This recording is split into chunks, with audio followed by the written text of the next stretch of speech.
네, 안녕하세요, 여러분. 오늘은 네 번째 시간으로 반도체 장비 세부 제어 구조와 이해에 대해서 여러분들과 강의를 나눠보겠습니다. 지난주에까지 우리가 반도체 장비에 대한 내용들을 보면서 웨이퍼의 흐름 이런 부분들을 좀 다뤄봤고요. 그때 웨이퍼의 흐름에 대해서 다뤄보면서 마지막에 그 프로세스 모듈 쪽에 관련된 부분은 오늘 다루기도 말씀을 드려서 먼저 오늘 강의 내용을 잠깐 보면은 첫 번째는 PM 공정 제어 쪽에 관련된 부분들을 좀 다뤄보겠고요. 그리고 기타 여러 가지 장비의 유지 보수뿐만 아니라 여러 뭐 다른 주로 많이 쓰이는 제어들이 어떤 게 또 있는가 좀 다뤄보겠습니다. 그리고 세 번째 시간에는 클러스터 툴 제어 클러스터 툴의 제어에 대한 부분들을 나눠보겠고요. 마지막은 레시피의 종류라고 해서 클러스터 툴 제어에 사용되는 레시피들이 어떤 종류에 있는지 좀 그 관계를 알아보고 오늘 강의 내용들을 진행하려고 합니다. 네, 오늘 PM 쪽에 공정 제어라고 되어 있는데 사실 장비의 종류에 따라서 공정들이 다양해요.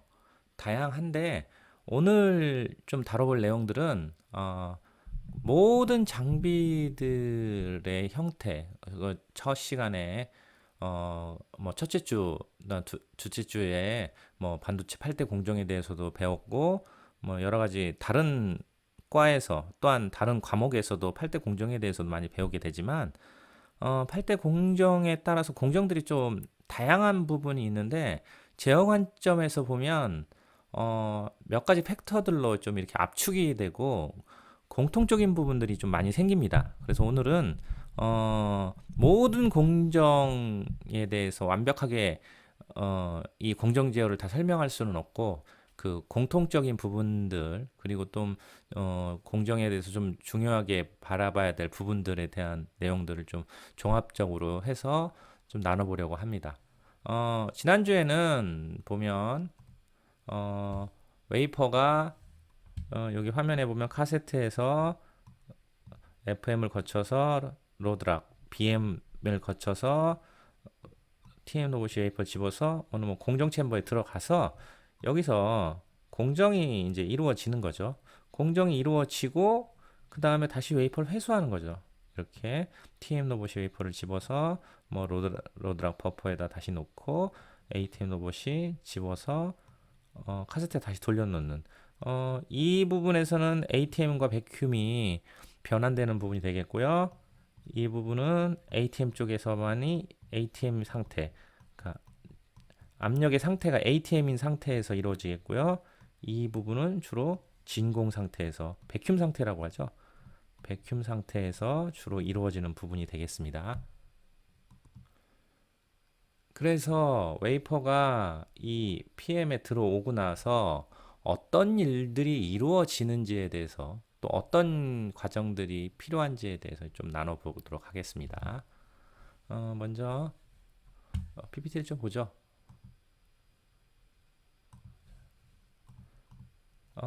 PM 공정 제어 쪽에서 좀 중요한 부분은 먼저 지난번에도 계속 우리가 나눴던 백큐움 제어. 백큐움 제어는 백큐um 제어는 뭐 ATM이냐, 백큐음이냐 이런 상태를 만들기도 하고 압력의 상태들을 제어하는데 가장 중요한 부분은 그 이 장비가 백큐um 장비라 하면은 TM 로봇이 웨이퍼를 받을 때 백큐um 상태에서 이제 받아야 아이솔레이션 게이트를 열 수 있죠. 그렇기 때문에 백큐um 제어는 주로 크게 어떤 내용들을 다루기보다 주로 백큐um 상태를 유지한다. 평상시에 유지한다. 그리고 웨이퍼를 받을 때 백큐um 상태로 웨이퍼를 받는다. 그리고 또 가장 중요한 거, 웨이퍼를 다시 TM에다가 돌려줄 때. 그러니까 TM 로봇이 웨이퍼를 집어갈 때 백큐um 상태에서 집어간다. 왜 그러냐면 중간에 있는 아이솔레이션 게이트를 열고 웨이퍼를 빼가거나 아이솔레이션 게이트를 열고 웨이퍼를 넣어야 되기 때문에 그 상태에서 백큐움에 대한 상태들이 TM과 비슷한 상황을 이루어야 되기 때문에 백큐um 상태를 유지해야 되는 부분들이 있다고 제가 말씀을 드렸고요. 그 다음 온도 제어입니다. 온도 제어는 뭐 챔버 내 온도를 유지하는 건데요. 뭐 특정한 온도를 계속적으로 유지하게 되는 상황이 되겠죠. 근데 온도를 공정 챔버라고 지난번에도 말씀드렸는데, 공정을 하는 입장에서는 온도를 크게 두 종류로 볼 수 있어요. 어떤 경우냐면은 온도를 세팅해 놓고 그 온도를 유지한 상태에서 공정을 하는 것과, 그 공정 중에 온도를 바꾸는 경우, 이런 경우가 있습니다. 우리가 일반적으로 보면 우리가 뭐 전기장판이나 온도를 올리고 할 때 온도가 좀 빨리 올라가는 것 같지만, 실질적으로 어떤 그 챔버 내 어떤 쇠 덩어리, 이런 그 덩어리들을 온도를 올리려고 할 때는, 챔버 내 온도를 올리려고 할 때 뭐 100도, 200도 올라가고, 어떨 때는 뭐 300도, 400도까지도 올라가고, 뭐 600도, 700도까지도 올리는 경우가 있거든요. 공정의 컨디션을 맞추기 위해서. 그런데 챔버 웨이퍼가 들어가기 전에 뭐 일반 실온 상태라면 현재 뭐 장비, 우리 일반적인 상태, 백큐에서는 ATM이라는 상태가 있듯이, 뭐 실온 상태에서 뭐 30도, 25도 이런 일반적인 온도 상태에서 웨이퍼를 집어넣고, 그 다음에 공정을 하기 위해서 온도를 500도까지 딱 올리고, 그 다음에 공정을 500도 내에서 하고, 그 다음에 온도를 다시 실온 상태 25도나 뭐 이런 실온 상태로 내리고 웨이퍼를 빼고, 이런 식으로 이루어지는 경우도 있기는 해요. 이럴 때는 온도를 엄청 빨리 맞추는 그런 장비일 경우 그렇게 되고, 일반적인 장비들은 온도를 그렇게 빨리 올릴 수가 없어요.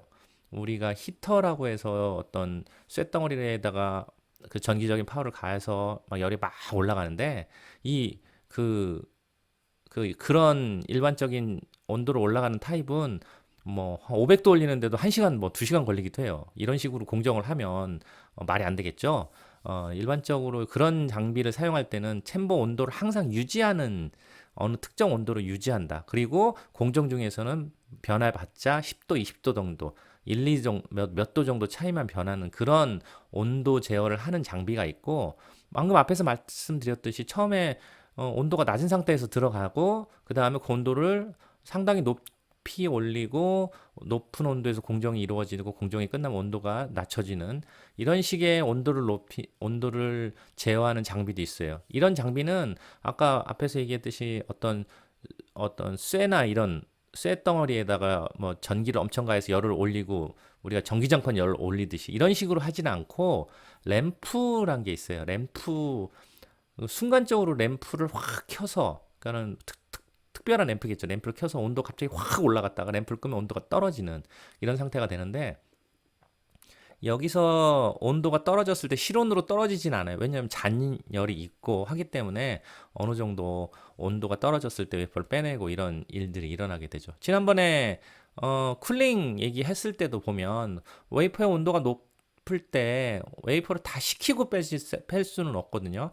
식힌다는 것은 그만큼 기다려야 되는데, 챔버 내 상태가 온도가 높다면 웨이퍼를 빼내기가 좀, 웨이퍼의 온도를 식히기가 좀 오래 걸릴 거예요. 그렇지만 오래 걸리도록 기다릴 수는 없거든요. 그래서 어느 정도 온도가 됐을 때 웨이퍼를 빼내기도 하는데, 온도 제어는 이렇게 온도를 유지시키는 것, 그리고 온도를 올리고 내리는 것, 그 두 종류가 있는데, 그거에 따라서 장비의 특성들도 좀 틀려져요.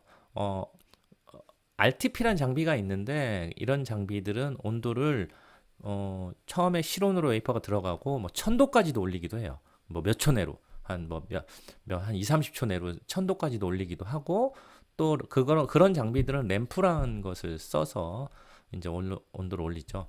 온도 제어에서 중요한 것은 온도를 올린다는 것은 우리가 온도의 값을 읽어야 되죠. 온도의 값을 읽어서 온도가 어느 정도 됐는지 보고, 내가 목표하는 온도값이 있을 거예요. 내가 목표하는 온도값이 있는데, 이 온도값에 도달할 때까지 어떤 그 전기적인 파워라든지, 아니면 아까 그 램프로 제어하는 온도기의 경우는 그 램프를 계속 켜놓는다든지, 이런 식의 작업을 통해서 온도를 올리게 되죠. 분명 어떤 파워라는 거, 힘이라는 전기적인 어떤 전기적 힘, 이런 것을 계속 제가 그 전기장판 얘기를 하는데 거기에 보면 우리가 스위치를 올리면 계속 전기가 공급돼서 열이 생기죠. 그러다가 우리가 세팅을 한 어느 값 정도까지 되면 전기가 꺼졌다가 또 그거 밑으로 온도가 떨어지면 다시 파워를 더 가해서 그 온도를 유지하려고 하는 거. 사실 온도 제어에서는 전기장판 제어하고 거의 비슷해요. 어, 그 파워를 공급을 해서 온도를 올리고 내가 목표로 하는 온도까지 올라가는지를 보고 그 온도에 맞는 파워들을 계속 공급하겠죠. 만약에 현재 온도가 100도인데 내가 목표하는 게 300도다. 그럼 파워를 계속 공급해서 현재 온도가 계속 올라가게 해야 되고 만약에 현재 온도가 100도인데 내가 세팅하고 원하는 값이 90도다 그러면 당연히 파워를 더 공급을 줄여서 그러니까 극단적으로 파워를 꺼서 온도를 그 히터에다가 그 힘을 공급하지 않으므로 온도가 올라가지 않도록 해야 되는 이런 과정들이 필요하죠. 이런 과정을 전문적으로 보면 PID 제어라는 게 있습니다. PID 좀 이따가 이제 뭐 뒤에도 잠깐 나오는데 여러분들이 PID 제어하면은 전자공학 쪽 이런 쪽에서 PID 제어에 대해서 많이 다뤄요. 근데 제가 처음에도 말씀드렸지만 저희는 그, 그 장비가 있는 곳에서 제어하는 입장으로만 바라보기 때문에 PID 제어는 그렇게 자세하게 다룰 거는 아니고 방금 같은 내용 이 PID 제어란 것만 아시면 됩니다. 뭐냐면 어떤 목표하는 값이 있어요. 목표하는 값이 있으면 이 값을 값에 도달했는지 안 도달했는지를 알기 위한 센서가 먼저 있겠죠. 그리고 그 값에 도달하기 위해서 어떤 아웃풋 공급을 주는 어떤 소스가 있을 거예요. 뭐 온도 같은 경우에는 파워, 뭐 전기, 뭐 이런 것들을 공급하게 되고 이런 세 가지의 값들로 인하여 제어하는 부분을 PID 제어라고 합니다. PID 제어는 상당히 많은 부분에서 볼 수 있어요. 우리가 그 우리가 사랑하는 환경 가운데서도 뭐 에어컨도 PID 제어의 하나죠. 뭐냐면 내가 온도를 뭐 25도 맞춰놨는데 현재 그 에어컨 안에 센서가 있어서 현재 온도를 읽죠. 현재 온도가 낮으면 어떻게 돼요? 현재 온도가 세팅한 것보다 낮으면 에어컨을 더 막 돌릴 필요는 없죠. 그렇지만 현재 온도가 높아요. 아니 현재 온도가 내가 세팅한 온도보다 높다. 그러면은 더 에어컨을 돌려서 찬바람을 나오게 해서 현재 온도를 낮추는 역할을 하죠. 이렇게 계속 피드백 제어라고 해서 현재 값을 읽고 아웃풋을 주고 그 현재 값의 변화를 기다리고 그리고 타겟되는 값까지 그 동작이 제대로 되는 도달하는지 안 도달하는지 또 도달했으면 또 계속 또 유지해야 될 거 아니에요. 껐다 켰다 반복하기도 하고 뭐 이런 것들을 대부분 PID 제어라고 합니다. PID 제어가 말은 거창한데 비례, 적분, 뭐 미분 이런 뭐 제어라고 하는데 이런 제어를 좀 간단히 보면 아까 얘기한 뭐 에어컨이라든지 뭐 온도 제어, 온도기, 뭐 아까 얘기한 전기장판이 전형적인 PID 제어를 하거든요. 현재 온도가 높다. 너무 내가 세팅한 것보다 높다. 그럼 전원 끄고, 온도가 낮다. 그럼 다시 전원 켜서 열을 올리고, 이런 식으로 하게 되는데, 여기서 이제 PID란 이름이 붙은 거는 아까 말씀드렸듯이 뭐 비례적이고, 미분적이고, 적분적이고, 아니 뭐 이렇게 미분, 적분이 막 들어가냐. 이런 것은 보다 더 세밀한 제어를 필요할 때, 뭐, 그럴 때의 변수값으로 사용하기 위한 제어지 일반적인 제어의 개념 방금 말씀드린 그것으로 볼 수 있습니다. 우리가 살아가는 환경 가운데서도 다양한 PID 제어를 볼 수 있을 거예요. 여러분들 한번 곰곰이 생각해 보고 내가 어떤 값을 세팅해 놨다. 어떤 값 세팅해 놨으면 그 값이 될 때까지 기계가 동작했다가 꺼졌다가 아니면 동작을 좀 많이 했다가 적게 했다가 아니면 뭐 그런 것들 뭐 아까 에어컨 들었지만 다양한 부분에서 찾을 수 있을 거예요. 그런 부분 한번 관심을 가져보시면 되고요.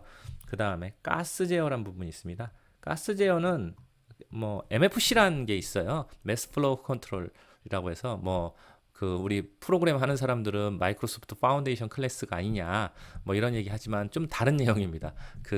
어떤 어떤 일정한 시간 동안 그 가스를 흘려보내는 기계가 있습니다. 좀 이따 뒤에서 보게 될 텐데 그런 부분들에 대해서 제어를 해야 되고요. 압력 제어가 있습니다. 백큐ම් 제어와 압력 제어는 사실은 뗄래야 뗄 수 없는 관계고 여기서 가스 제어와 이 세 가지가 연결돼서 압력 제어를 하게 되는 과정이 있습니다. 그 부분은 좀 이따가 다시 좀 볼 거고요. 위치 회전 제어란 게 있어요. 뭐냐면은 PM에 웨이퍼를 딱 얹어 놓는데 이 얹어 놓을 때 웨이퍼의 위에 샤워헤드라는 게 있어서 여기서 가스들을 혼합해서 뿌려지는데 이 거리 간격들이 있어요. 이 간격들을 조정하기도 하고 좀 더 밑으로 내려놓기도 하고 그런 위치를 조정해서 공정을 하기도 하고 또 하나는 웨이퍼를 돌려서 웨이퍼를 돌린다는 것은 그 밑에 플레이트에 웨이퍼를 얻는데 그 플레이트로 돌려서 제어를 하게 되는 그 웨이퍼를 돌리는 목적은 그 유니포미티 그 전체적으로 가스가 골고루 웨이퍼의 구석구석까지 다 균일하게 하기 위해서 뭐 하기도 합니다. 그래서 위치 회전 제어도 쓰고요. 플라즈마 제어 이거는 많이 들어보셨을 거예요. 뭐 플라즈마 TV에서도 있고 한데 플라즈마 제어에 관련돼서 뭐 얘기하자면 상당히 많지만 간단히 얘기해서 공정을 할 때 제가 공정이 일반적으로 뭐냐면 화학적인 가스를 넣어서 가스 제어를 통해 가스를 넣어서 특정한 압력 가운데서 가스를 넣어서 화학적 반응을 일어나게 하는데 플라즈마라는 것을 활성화시킨다고 뭐 물리학 쪽에 관련된 부분, 화학 쪽에 관련된 부분이고 저도 그쪽을 전공을 안 해서 잘 모르겠지만 플라즈마라는 우리가 액체, 기체, 고체 세 가지 물질의 상태가 있는데 플라즈마란 네 번째 상태가 또 있대요. 그런 상태를 만들어서 웨이퍼 표면의 화학적인 증착이나 쌓는 거나 깎는 것들을 더 활발하게 하게 만드는 게 플라즈마라는 것이 있습니다. 그런 플라즈마를 제어하는 거. 제어 입장에서 보면 플라즈마 제어는 간단해요. 플라즈마를 어느 정도 세기로 킬 거냐 하고 값을 세팅하고 그리고 난 다음에 스위치 온 하면 플라즈마가 켜져요. 그때 기존에 있던 가스와 압력 상태에서 플라즈마가 활성화가 되면서 약간 그 챔버 뚜껑 안으로 싹 보면 보라색 빛이 확 올라오게 됩니다. 이런 것들이 플라즈마라고 하는데 나중에 여러분들 장비 플라즈마 켰을 때 한번 보시면 색깔이 잘 맺혀야지 반응이 잘 일어난다. 그래서 가스의 양과 이런 것들을 종합적으로 그런 값들을 잘 세팅해서 플라즈마를 만들고도 합니다. 밑에 보면 EPD하고 ESC 처킹이라는 게 있어요. 부가적으로. 이건 뭐냐면 플라즈마 제어와 또 이제 연동돼서 좀 더 볼 수 있는 부분이에요. 이렇게. 플라즈마 제어는 아까 얘기한 어떤 그 제4의 상태를 만들어서 챔버 내에 반응을 활발하게 하기 위한 상황을 만드는데 여기서 플라즈마는 키면 반응이 활발해지죠. 반응이 활발해진다는 것은 만약에 쌓는 장비라면 잘 쌓일 거예요. 쌓는데 웨이퍼 위에 어떤 가스나 어떤 물질을 쌓는 데 있어서 잘 쌓게 되는 역할을 하고 또 하나 깎는 장비 입장에서는 잘 깎게 되는 역할을 합니다. 그럼 여기서 쌓는 장비와 깎는 장비에 대해서 제가 첫 시간에 잠깐 얘기했는데 쌓는 장비와 깎는 장비의 제어 입장에서는 별 차이가 없다고 말씀드렸어요. 분명 공정적인 입장에서 엄청난 차이가 있죠. 그렇지만 제어적인 입장에서는 그렇게 큰 차이가 있지 않습니다. 무슨 의미냐면은 쌓는 장비도 플라즈마를 켜고 위에 보면은 여기서 보면 쌓는 장비도 어느 특정한 온도 아니면 온도를 변화시키든지 어느 온도에서 가스를 켜고 어떤 특정 압력 상태에서 가스를 켜고 그 다음에 플라즈마를 킨 상황에서 쌓게 되는데 어떤 경우냐면 이 가스의 어떤 종류에 따라서 쌓아지는 역할을 하게 되고요. 깎는 장비는 이 가스의 종류, 또 다른 종류에 따라서 깎아지는 역할을 하게 됩니다. 이 가스가 사실은 쌓는 것과 깎는 것의 어떤 차이를 불러오는 그런 중요한 팩터가 되겠고요. 그렇다면 깎는 장비 입장에서 보면 웨이퍼 표면에 있던 그 가스 어떤 우리가 보통 독식가스라기도 하고 뭐 여러 가지 이런 이상한 가스들을 넣는데 그런 가스들의 반응과 플라즈마와 연결된 반응을 통해서 웨이퍼 표면의 것들이 떨어져 나가는 거예요. 깎는 장비는 떨어져 나가는 거예요. 그럼 떨어져 나가다 보면 내가 원하는 만큼만 깎고 싶을 거 아니에요. 그쵸? 깎고 싶은 깎는데 너무 많은 시간 깎게 되면 기존의 밑에 깎지 말아야 될 것까지 깎게 돼요.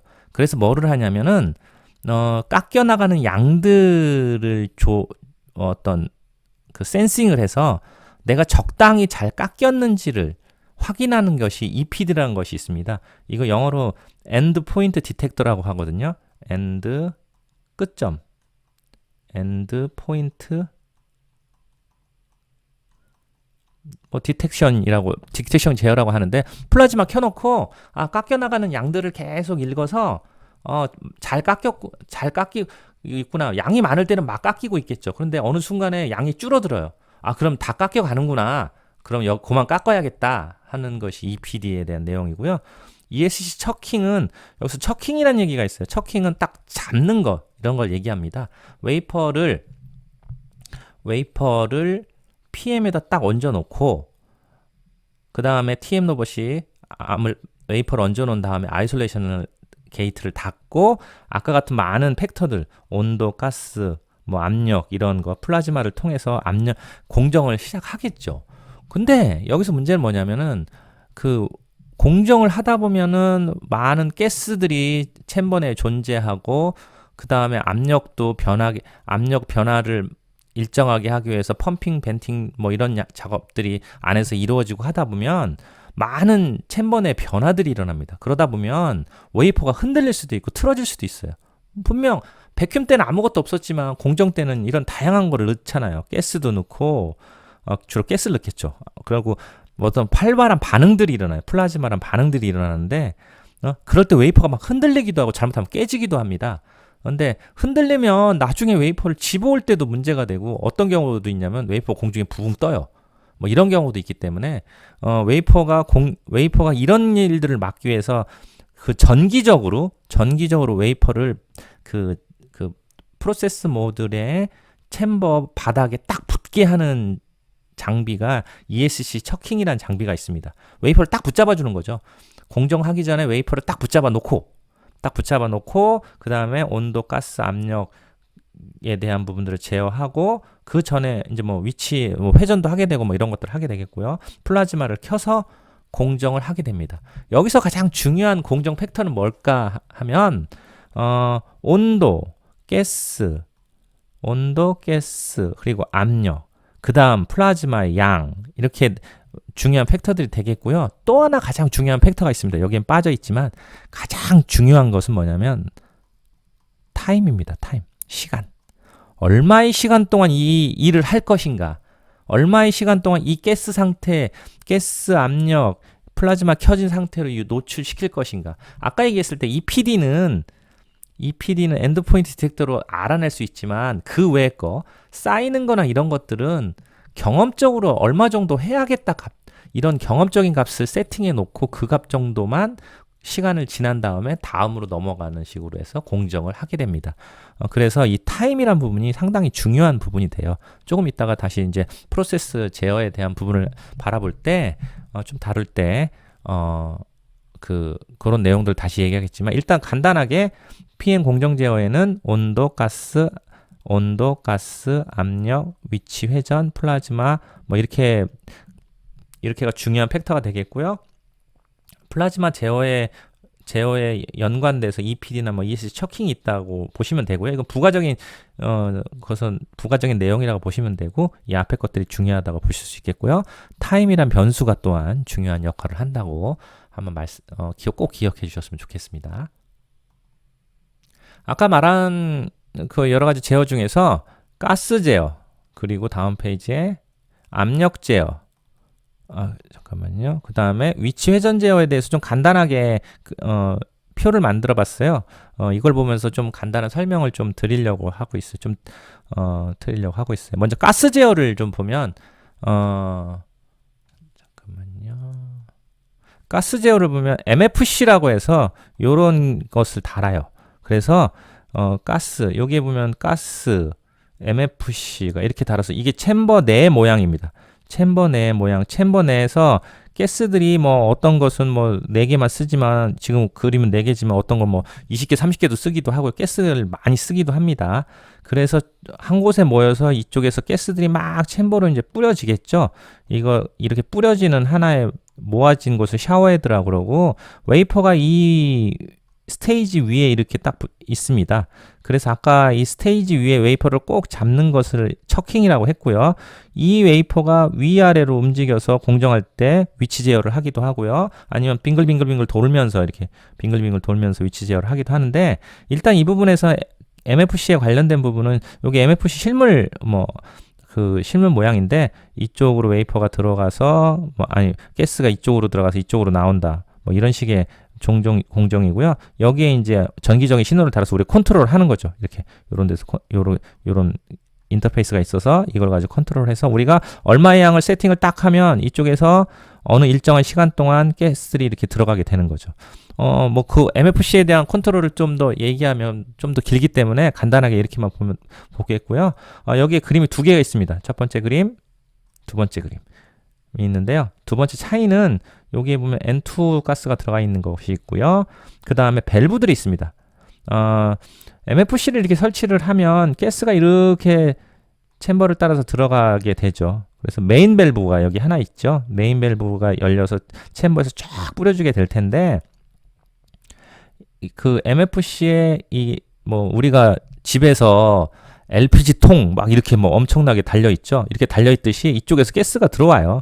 가스가 들어오는데 이쪽 앞단에 있는 것은 인밸브, 그 MFC 이쪽 챔버 쪽에 있는 걸 아웃밸브라고 그래요. 그래서 가스를 공급할 때 MFC로 값을 세팅하고 인밸브, 아웃밸브를 열어서 실질적으로 가스가 이렇게 들어가게 합니다. 이것은 정확한 안전 그리고 또한 정확하게 안 들어갈 때를 확실히 잡기 위해서 뭐 이런 밸브들을 달아 놓은 경우가 되겠고요. 두 번째 그림을 보면 가스4가 조금 틀려요.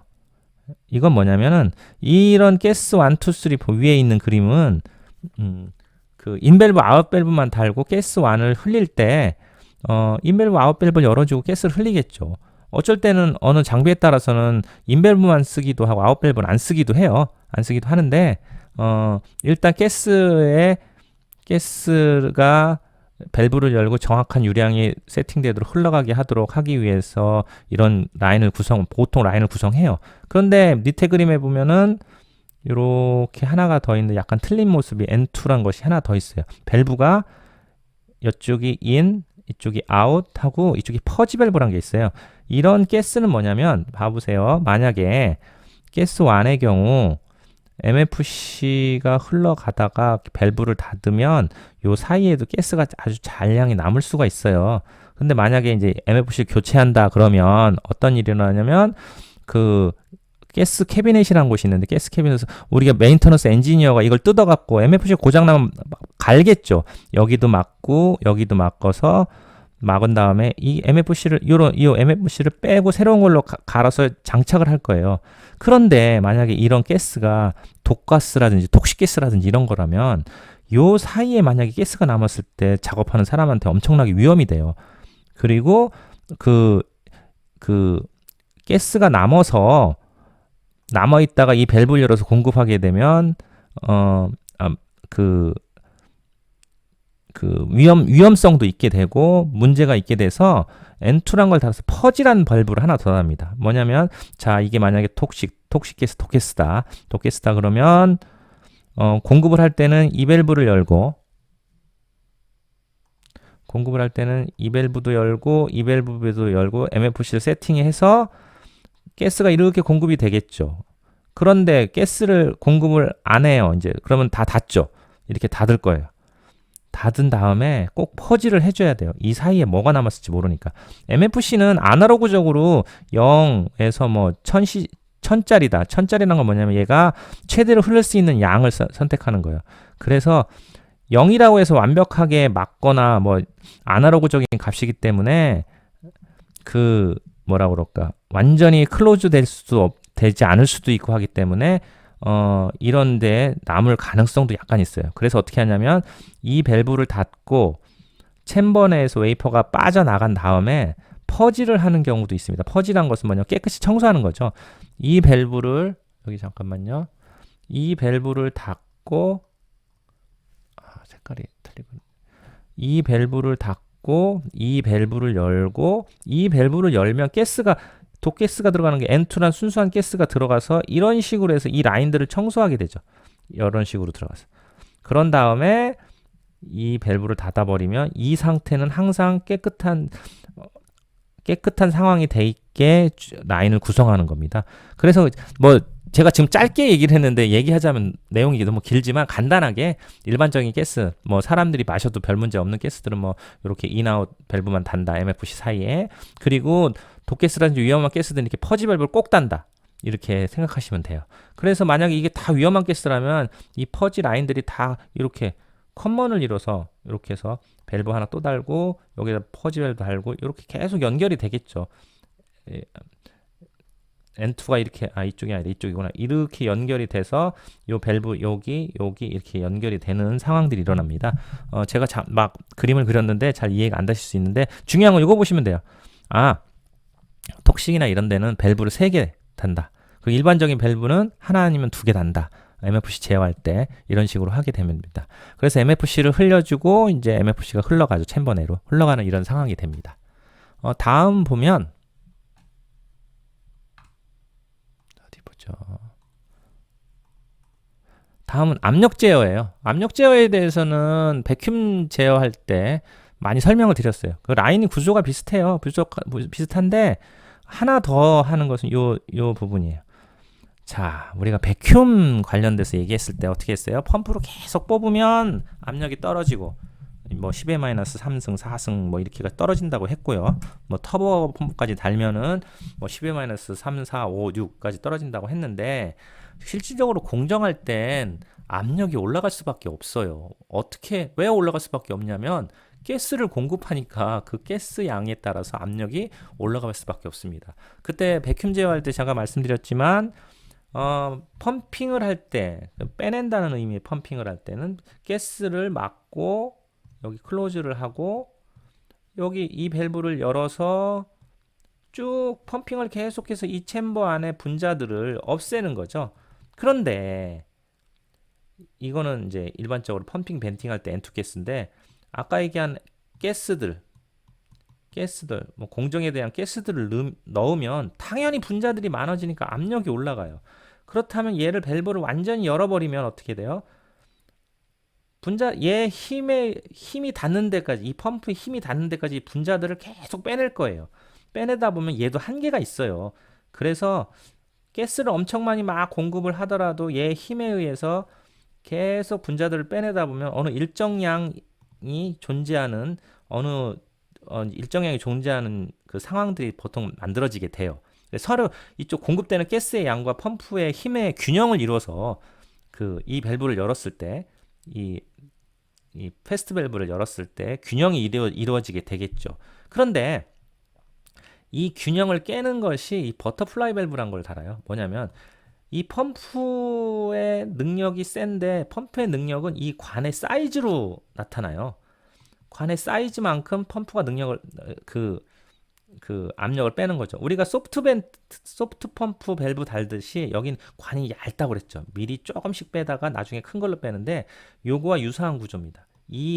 이것을 요렇게 밸브를 하나 다니는데 이 밸브를 버터플라이 밸브라고도 하고 트로틀 밸브라고도 해요.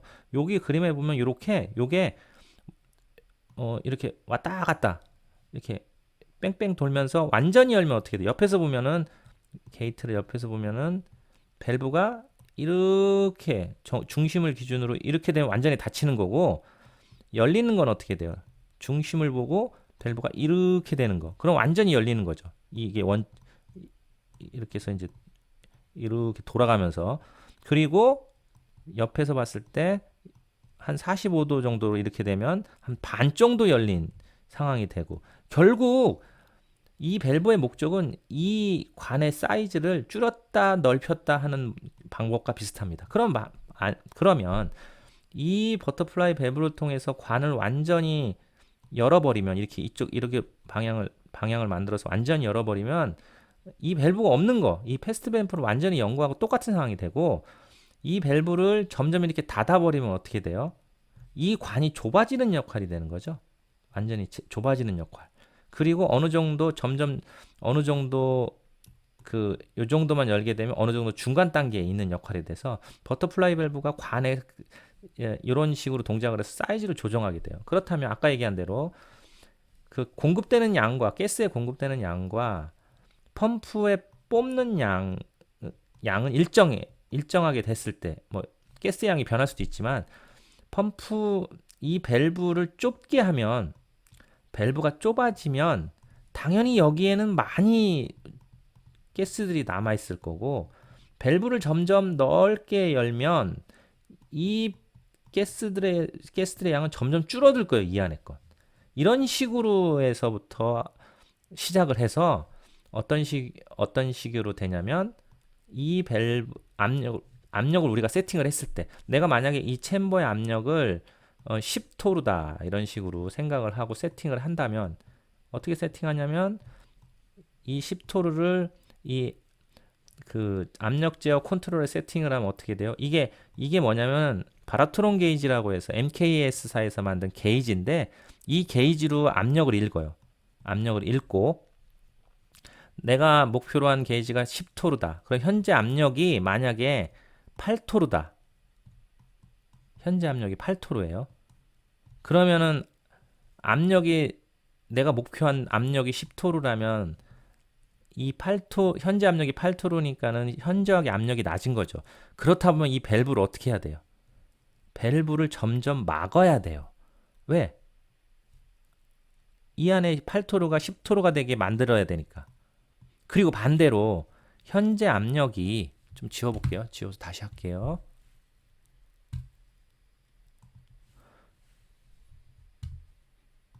현재 압력이 10토르다.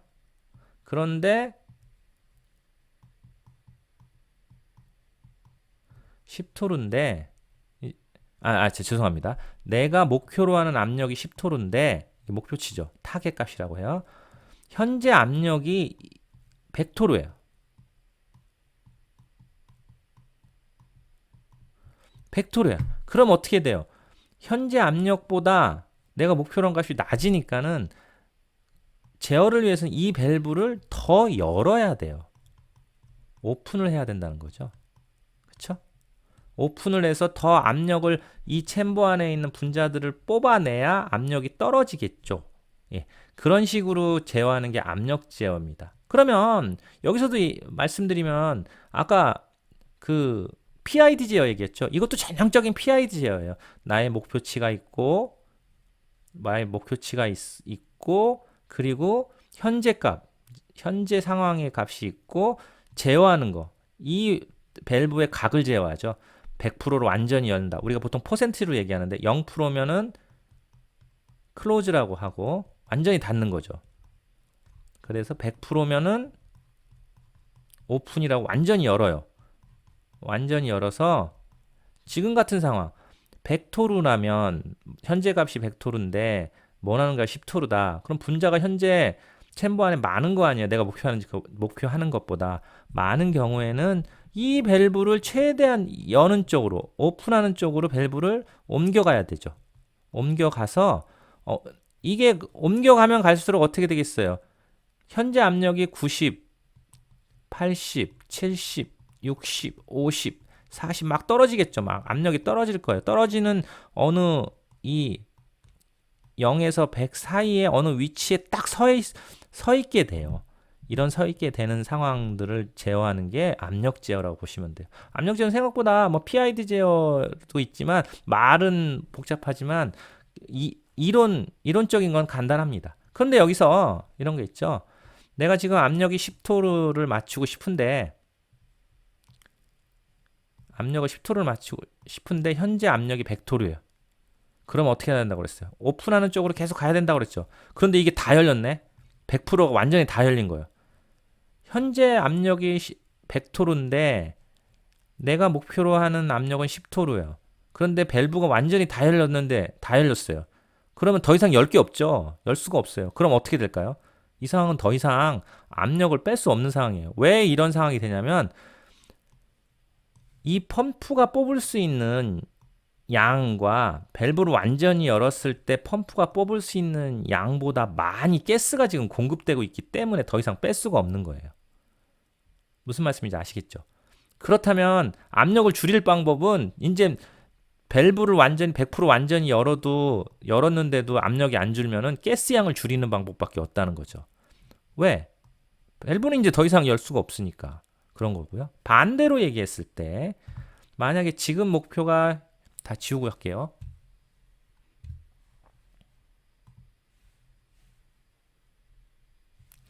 만약에 지금 목표가 10토르인데 목표치 목표 이게 타겟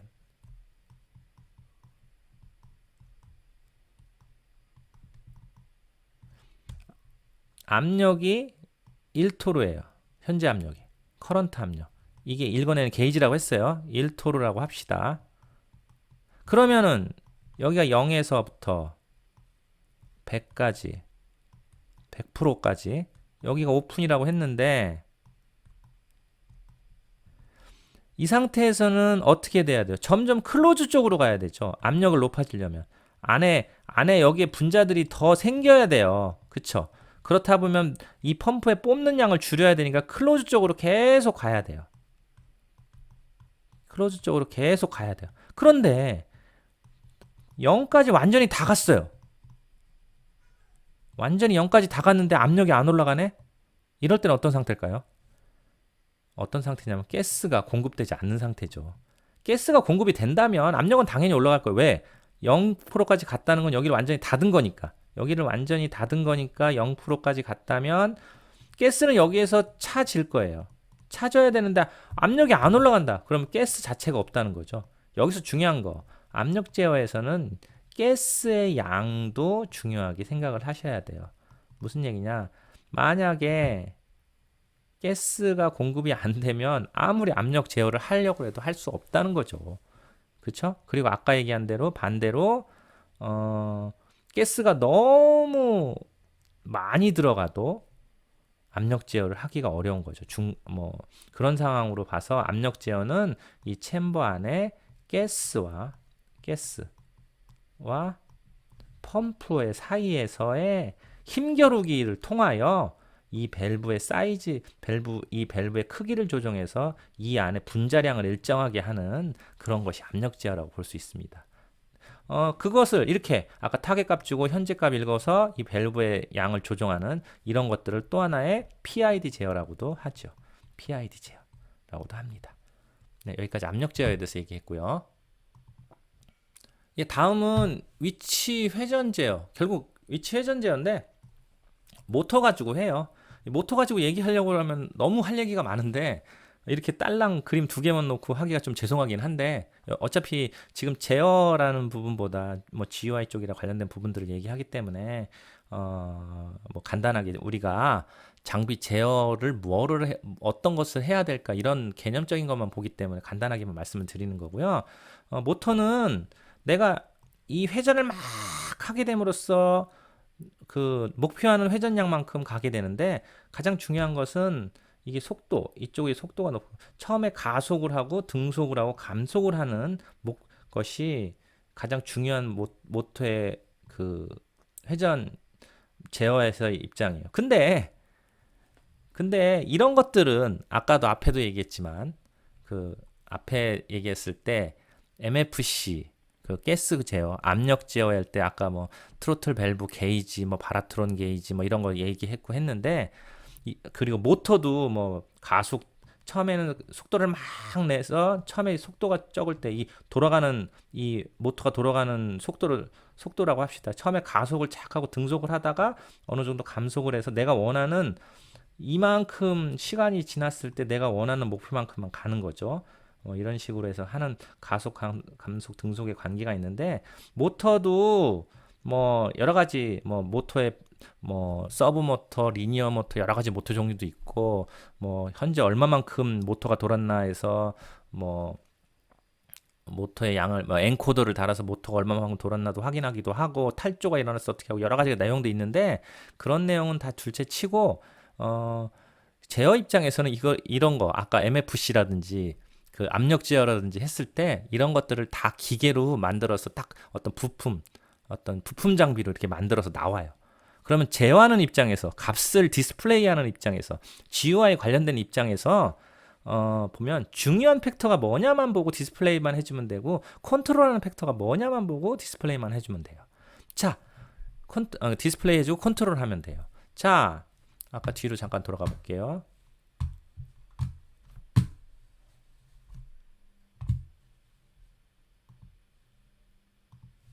지금 돌아가 보면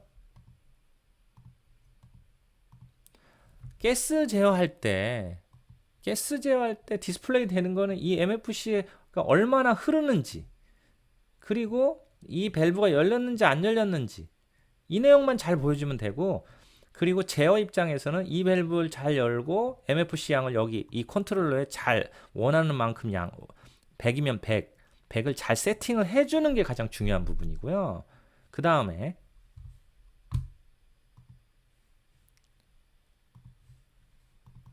압력 쪽에서는 아까 열심히 옆에서 그렸는데 목표하는 압력값, 목표 압력값. 아 이게 글씨가 쓰기가 어렵네.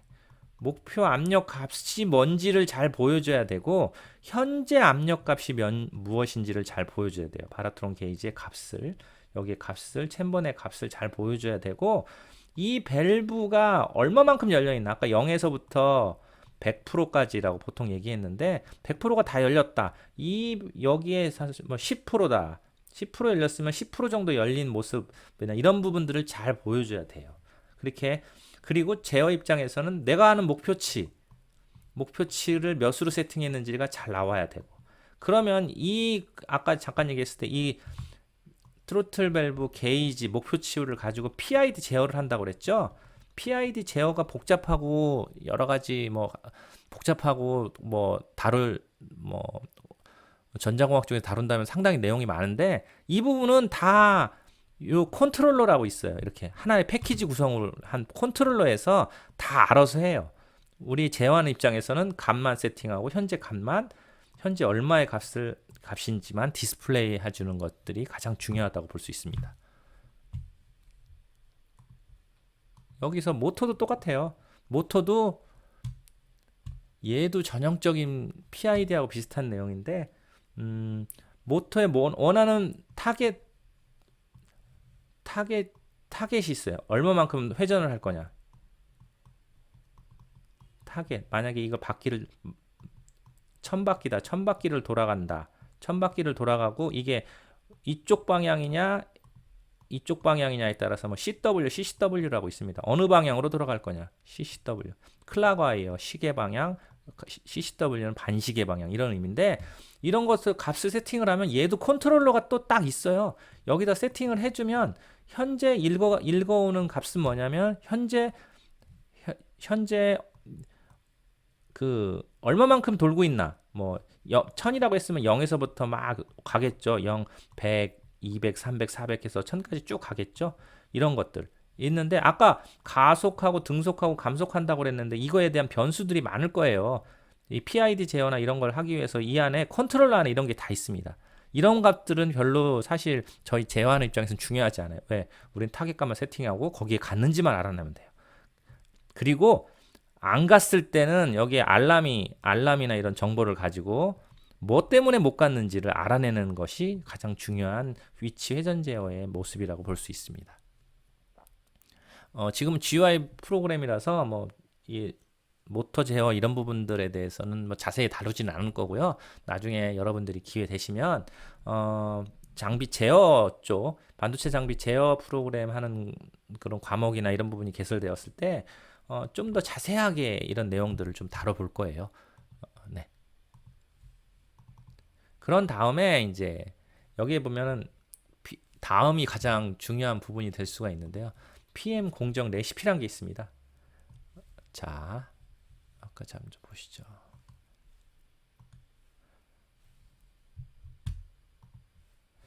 자, 여기 장비에 보면 웨이퍼가 딱 들어갔을 때 웨이퍼가 들어가서 공정을 하게 되죠. 그런데 그 전에 이 카세트 웨이퍼들이 하나하나 특정한 챔버들, 내가 목표하는 프로세스 챔버에 들어가서 이 프로세스 챔버 안에서 목표한 공정을 해야 돼요. 여기서 목표란 공정이 뭐냐면 공정 챔버마다 레시피를 갖고 있다고 해요, 보통. 전에도 한번 레시피에 대해서 얘기했는데 그 반도체 장비에서 레시피란 내용이 정말 많이 나옵니다. 저도 처음에 그 반도체 장비 쪽 처음 했을 때 뭐 무슨 레시피가 대체 뭐야? 요즘은 그 TV 보면 뭐 음식하는 방송에서 레시피란 걸 엄청 많이 얘기하죠.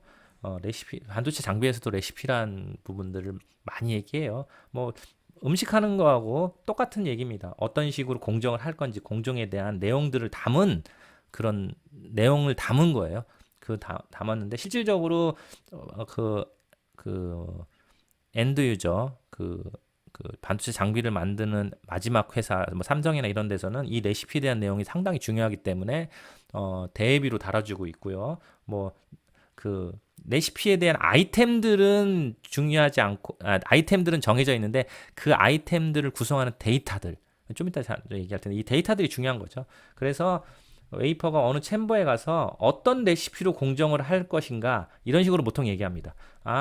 이 PM1 챔버에 가서 내가 레시피 이름을 뭐 1, 2, 3이란 레시피로 공정을 해야겠다 했을 때 1, 2, 3은 주로 뭐 이제 우리가 보통 얘기하는 파일 이름, 그러니까 파일 다루는 거와 비슷하게 뭐 얘기를 하거든요. 파일 1, 2, 3이란 파일 안에 것으로 공정을 하겠다. 그럼 1, 2, 3이란 파일 안에는 어떤 내용이 있는가? 그런 내용들을 조금 이제 다뤄보려고 합니다. 자, 일반적으로 잠깐만요. 자, 일반적으로 PM 공정 레시피의 샘플이라고 했어요. 어떻게 되냐면 싱글 스텝 아이템이 있고 멀티 스텝 아이템이 있어요. 이게 무슨 얘기냐? 레시피의 내용을 여기 보면 싱글 스텝 아이템이 있고 데이터, 밸류가 있고요. 멀티 스텝도 아이템이 있고 밸류가 있는데 싱글 스텝은 그 프로세스를 하는 처음부터 끝까지에 적용될 변수들을 모은 거예요. 그러니까 그 처음부터 끝까지 만약에 예를 들어서 웨이퍼가 챔버에 들어가서 공정을 할 때 온도는 처음부터 끝까지 그 세팅한 값을 유지해야 된다 했을 때 싱글 스텝 아이템으로 온도, 100도, 위치, 위쪽 아래쪽 할 때 위쪽으로 만약 챔버의 위냐 아래냐 했을 때 위쪽에다가 찡 올라가서 위쪽에서 공정을 하게 되는 거죠. 이 부분은 처음에 세팅을 맞추고 공정이 끝날 때까지 이 변수대로 공정을 유지하도록 하는 것이 싱글 스텝 아이템이에요. 그럼 멀티 스텝 아이템은 우리가 보통 엑셀 시트 이렇게 생각하면 돼요. 아이템이 있는데 여기가 밑에가 아이템이죠. 뭐 시간, 아까 제가 시간 타임이 가장 중요하다, 타임도 중요하다고 했죠.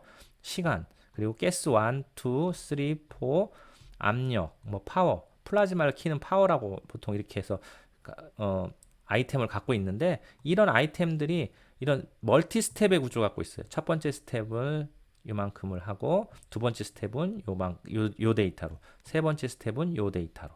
이런 식으로 스텝들이 이제 몇 개가 될지 모르죠. 뭐 그 공정할 때 스텝이 여러 가지를 가져갈 수 있습니다.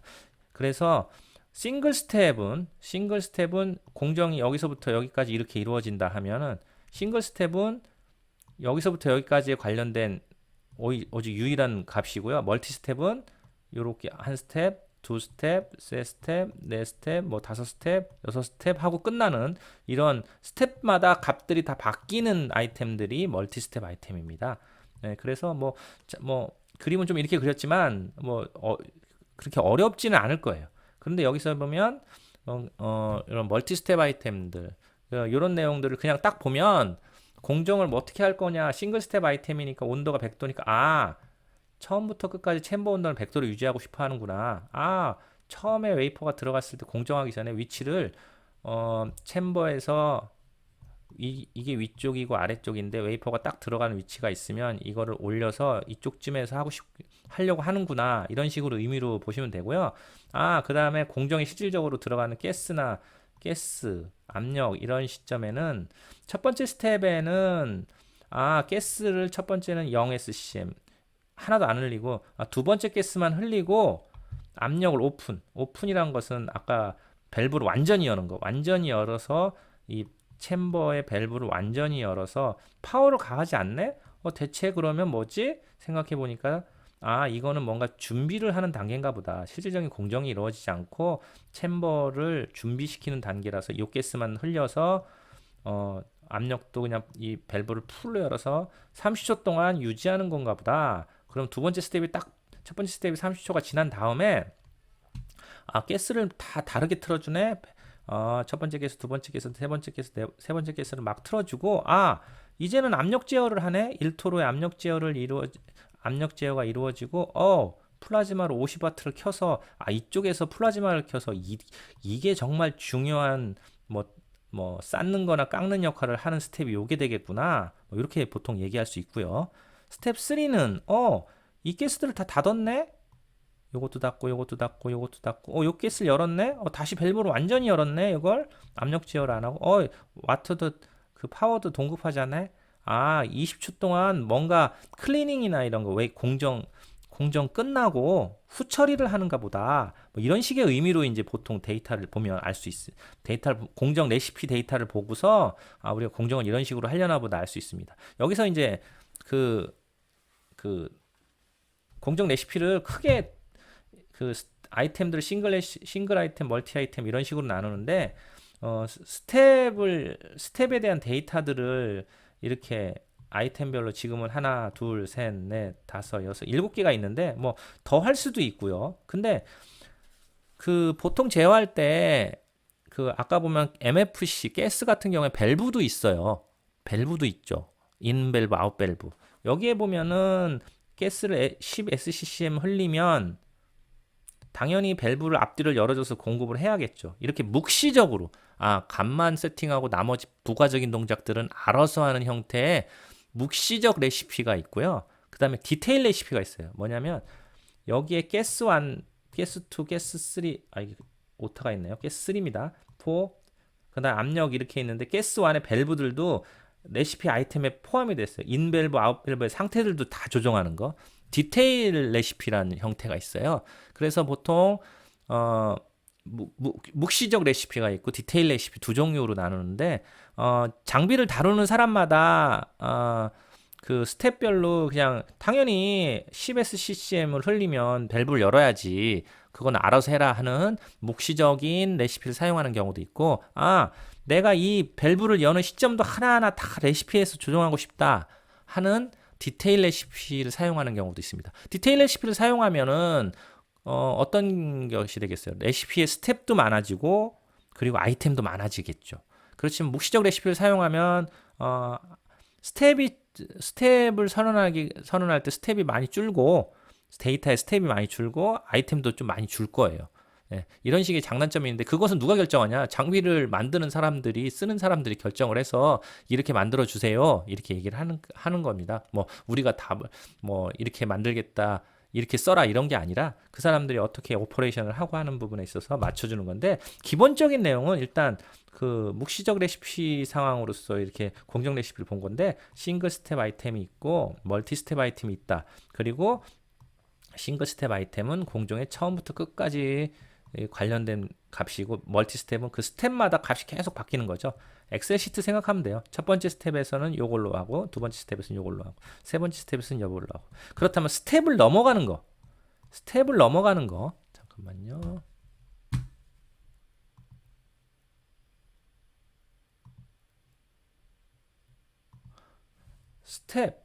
요 스텝에서 다음 스텝으로 넘어가는 요 스텝에서 다음 스텝으로 넘어가는 가장 기본적인 값이 시간이라는 거예요. 30초 지나면 다음 스텝으로 넘어가고 스텝 2를 100초 하고 나면 다음 스텝으로 넘어가고 스텝 3를 20초 하고 나면 다음 스텝으로 넘어가고 이렇게 가장 기본적인 게 시간이라는 거가 있고요. 또 하나 아까 앞에서도 잠깐 얘기했어요. 꼭 시간이 아닐 수도 있어요. 뭐냐면은 아까 플라즈마에서 에칭 장비라든지 깎는 장비에서는 깎여 나오는 양을 EPD란 장비로 해서 디텍션을 하게 돼요. 엔드포인트 디텍터로. 그래서 시간을 정했지만 엔드포인트 디텍터로 해서 엔드포인트를 다 찾아냈으면 이 시간만큼 기다릴 필요 없이 다음으로 넘어가는 경우도 있습니다.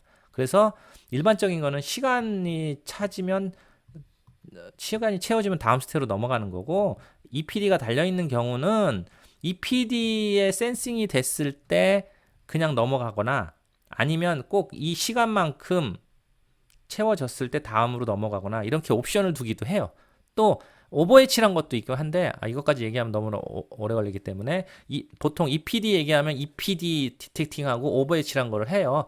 오버헤치는 지금까지 디텍팅 할 때까지 걸린 시간만큼 플러스로 얼마 더 하고 끝나는 거죠. 그러니까 EPD는 엔드포인트 디텍팅이 딱 되고 난 다음에 거기까지 끝나고, 그 다음에 오버헤치를 좀 어느 정도 한 다음에 실질적으로 그 스텝이 끝나는 그런 역할들을 하게 되는, 그런 스텝을 넘어가는 그 중요한 팩터들이 되겠습니다.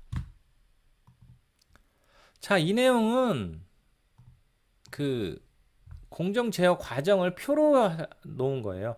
아까 말씀드렸듯이 레시피의 구조는 싱글 스텝, 여기 뭐 싱글 스텝이란 게 있고 멀티 스텝 이런 부분으로 돼 있죠.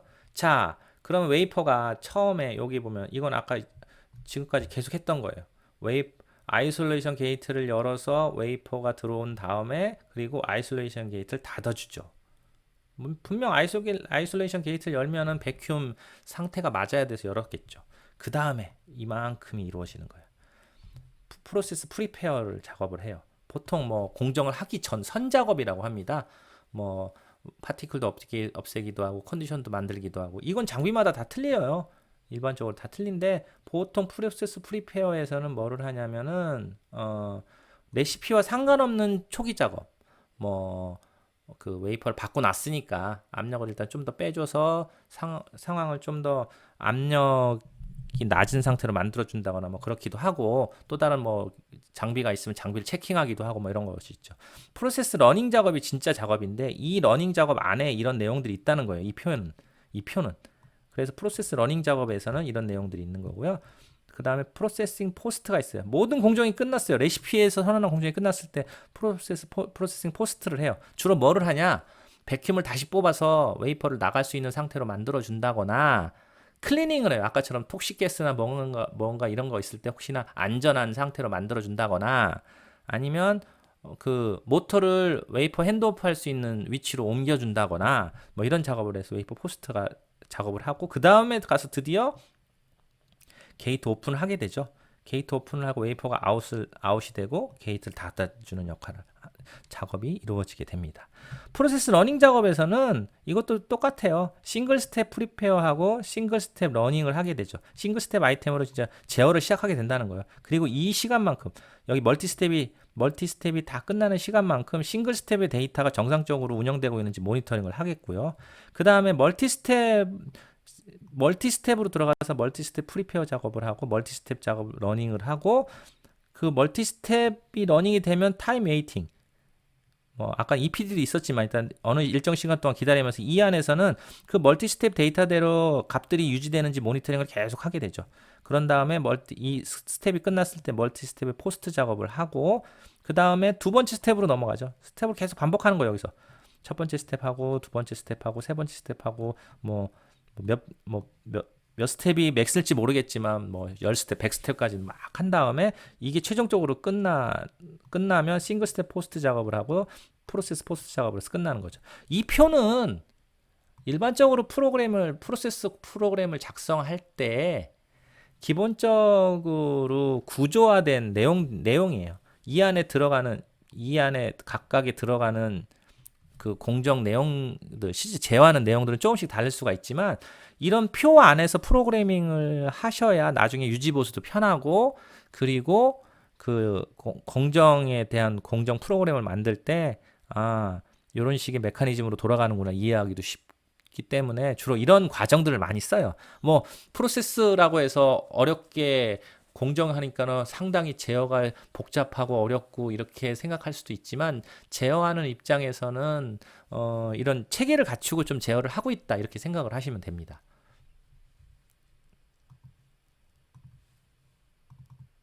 자, 아까 지금 제가 말씀드린 내용들을 여기 이제 그냥 글로 쓴 거예요. 글로 쓴 거라서 PM 제어 공조 아까 세 가지를 했죠. 프리페어, 러닝, 포스트. 그리고 공정의 준비를 담당한다. 레시피 데이터를 분석하거나 스테이지 위치 조정한다거나 공정 사전 준비를 해야 할 동작을 하는 부분이다. 쭉 읽어보시면 여러분들 편하게 쉽게 알 수 있습니다. 여기서 실제 공정을 담당한다고 했죠. 이 부분이 아까 싱글 스텝, 멀티 스텝 막 이런 게 돌아가겠죠.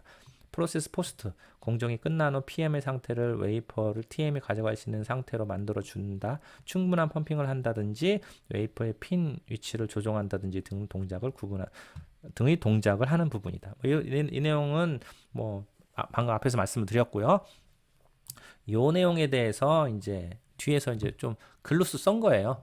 여러분 보시면 아까 설명을 드렸던 내용. 아까 프로세스 러닝 작업이죠, 이게. 러닝 작업에 싱글 스텝 관련된 내용들, 모니터링이 들어가고요. 싱글 스텝 포스트 작업이 들어가는 내용. 쭉 읽어보시면 크게 어려운 것은 없고, 이런 구조로 프로그램을 짠다는 걸 알고 실질적으로 이 안에서 프로그램을 세부적으로 짤 때 여러분들의 프로그램적인 스킬이나 그런 부분들이 들어가겠죠. 자, 그 다음에 멀티스텝에 대한 부분도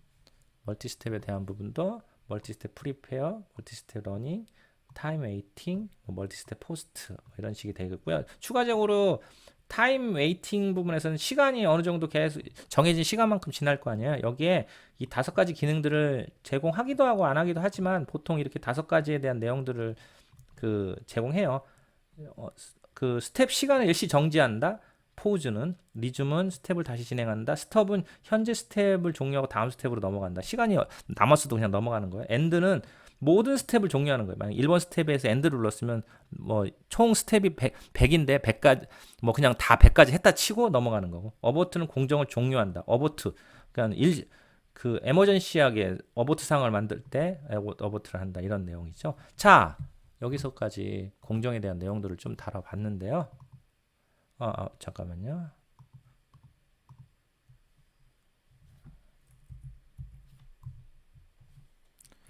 자, 이 표를 가지고 설명을 한 건데 이거를 GUI 프로그램으로 디스플레이 할 때 샘플이 되는 게 이런 부분이에요. 여기 보시면 여기에 보면 프로세스 PM2에서 네임, 현재 어떤 레시피이고 어떤 스텝이 돌고 있나. 그리고 이건 전체죠. 레시피의 전체에 대해서 총 몇 초 정도 생각을 하는데 현재 얼마를 넣고 현재 몇 번째 스텝이 지금 돌고 있나, 몇 번째 스텝이 몇 초 돌고 있나, 뭐 이런 내용들이 기본적으로 여기에 표시된 이런 내용들이 바로 잠깐만요. 바로 이 위치에 어디에 있나, 이 위치가 어디에 있나를 얘기하는 거예요. 지금 여기 중에서 어디에서 하고 있나. 그 화면상에서 요 내용 중에서 지금 어디를 돌고 있나를 보여줘야 돼요. 가장 중요하게 보여줄 부분은 여기죠.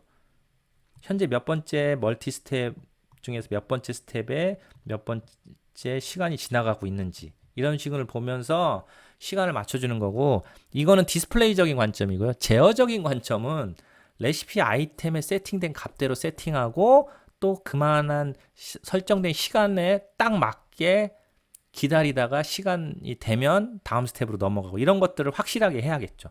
그래서 장비 제어에서는 타이머 제어도 들어가요. 근데 타이머 제어를 제가 좀 빼놨는데 타임을 정확하게 제어하기 위해서 시간을 딱 맞추는 거죠. 정확하게. 정확하게 10초를 세팅했다 그러면 10초에 딱 끝나도록 하는 거죠. 10초에 세팅했는데 10.3초, 10.5초에 끝나면 안 되죠. 그런 것들이 있는데 그런 부분들을 잘 제어하는 부분으로서 확인을 해야 됩니다. 자, 그리고 이제 하나 더 보면, 자, 여기서 보면 싱글 스텝 모니터링과 멀티 스텝 모니터링이 있어요. 이 부분은 아까도 말씀드렸지만 값을 세팅한 값대로 제대로 동작하고 있는지를 계속 모니터링 해야 돼요. 여기서 보면 가스 같은 경우에 내가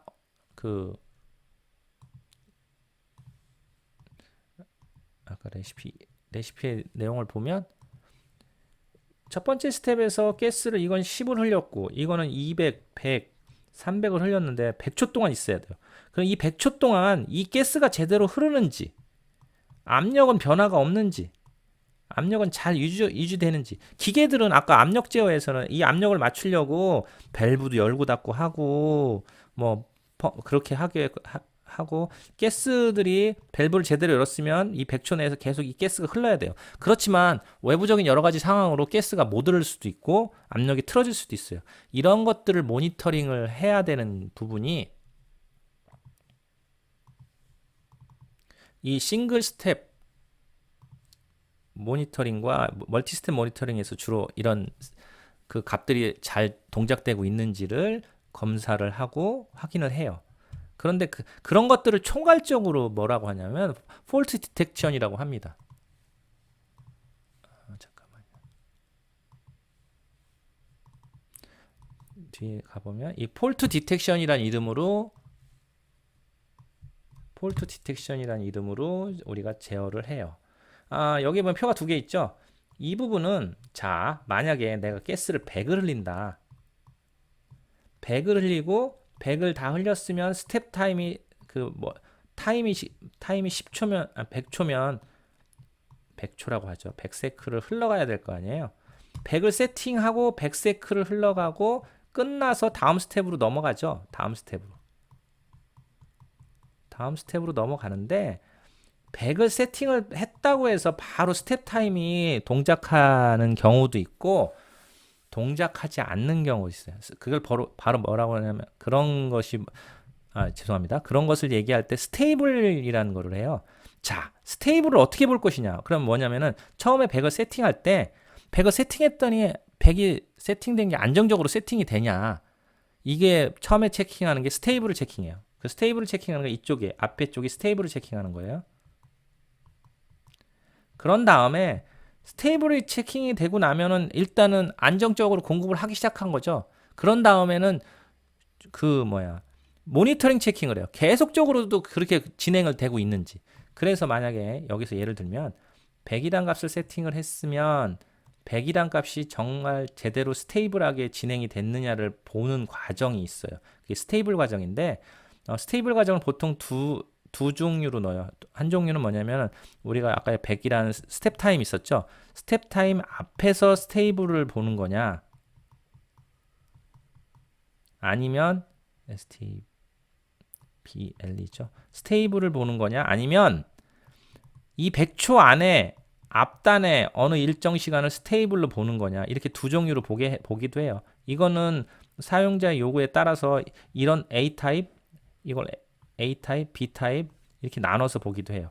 A 타입으로 했을 때는 실질적으로 A 타입으로 했을 때는 뒤로 잠깐 가볼게요.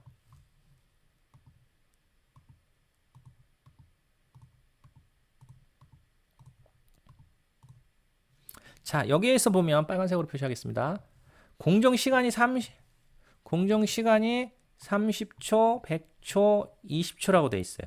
그러면 아까 이 스테이블 A 타입으로 했을 때는 스테이블한 시간이 얼마가 될지 몰라요. 그러면 실질적으로 스텝 안의 시간은 꼭 30초가 아니고 30초 플러스 스테이블한 타임이 될 수 있어요. 알파. 스텝 2도 100초 플러스 스테이블한 타임 알파가 될 수 있어요. 20초 스텝 3도 20초 플러스 알파가 될 수 있어요. 그러면 만약에 3스텝짜리 프로세스다 그러면은 최종적으로 150초 플러스 알파가 될 수 있죠. 그래서 A 타입으로 스테이블을 보통 보기도 하고 그럼 B 타입으로 볼 때는 어떻게 돼요? B 타입으로 볼 때는 이 알파가 없는 거죠. 알파가 없으니까는 30초, 100초, 20초 해서 150초에 공정이 돼요. 그러면 주로 많이 쓰이는 것은 B타입을 많이 써요. 여기서 세팅된 시간만큼 똑같이 공정을 하도록 B타입을 주로 많이 씁니다. A타입은 특별한 경우만 쓰게 되죠. 뭐냐면 스테이블을 완전히 완성한 다음에 스텝을 지나가겠다 이런 요구사항이 있을 텐데 일반적인 것은 B타입을 많이 쓴다는 거예요. 자, 그걸 보면 다시 죄송합니다. 여기서 보면 A타입으로, B타입으로 주로 많이 쓴다고 했을 때 B타입, 아까 얘기한 대로 스텝 타임 100초 안에서 이 스테이블이 포함되어 있는 거죠. 스테이블이 포함되고 그 다음에 스테이블이 된 다음에 모니터링을 해요. 모니터링.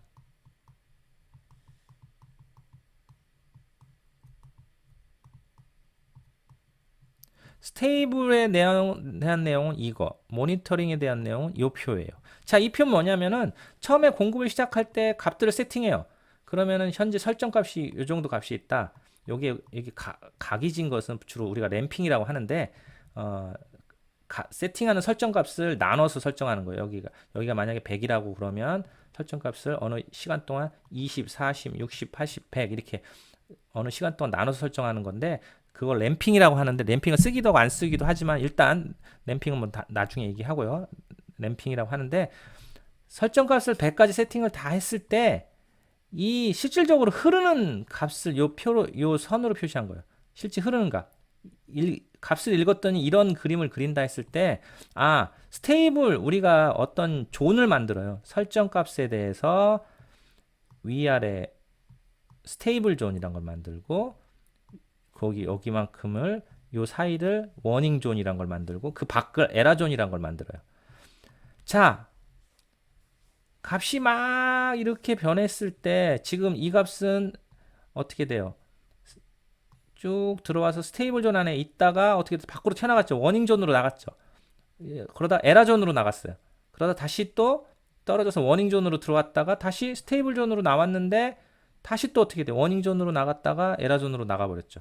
다시 워닝 존으로 들어왔다가 스테이블 존으로 들어왔다가 다시 워닝 존으로 나갔어요. 자, 여기 이 시점부터 보면 스테이블 존으로 들어왔는데 어느 정도 스테이블 존 안에서 계속 값이 일정적으로 유지된 거예요.